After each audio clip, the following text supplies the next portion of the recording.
Hi everyone, this is CHM 201, Physical Chemistry, Workshop Lecture 4 on Compressibility Factor.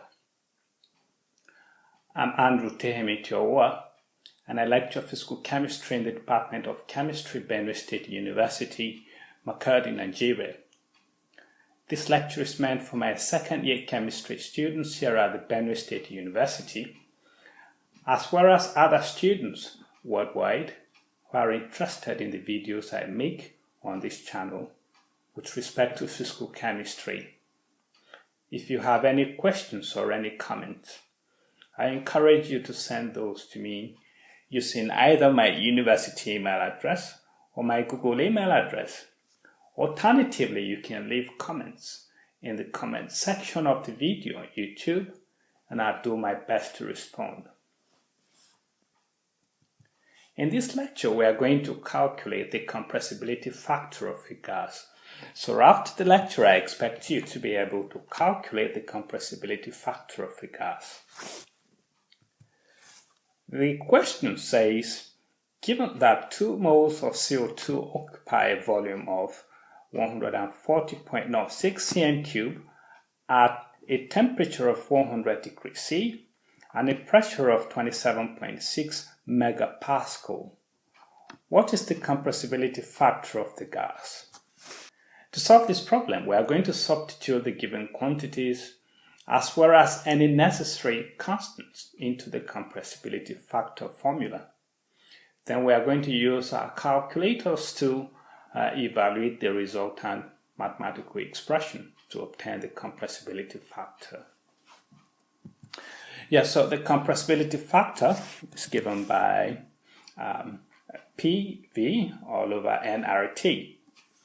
And the P stands for pressure, and in this case is 27.6 megapascal. Mega is 10 to the power of 6. Pascal is Newton per meter squared. So we substitute 10 to the power of 6 for mega and Newton per meter squared for Pascal. That gives 27.6 times 10 to the power of 6 Newton per meter. The volume is 140.06 cm3, and centi stands for 10 to the power of -2, and centimeter cube here means 10 to the power of -2 to the power of 3, and that gives 10 to the power of -6 meter cube. So if we put those together, that gives 140.06 times 10 to the power of -6 meter cube.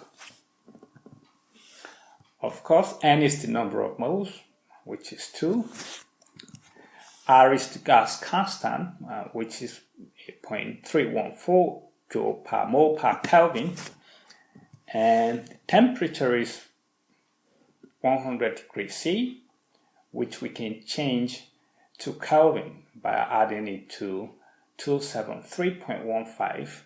That gives 373.15 Kelvin.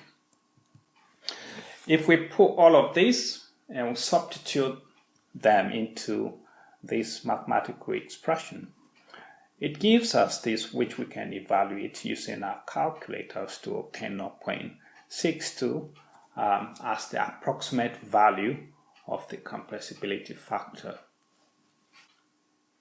So here is the self-test question. It says, estimate the compressibility factor of water vapor, of course 4 grams of it, in a 5 cm3 cylinder at 100 degrees C and 180 M.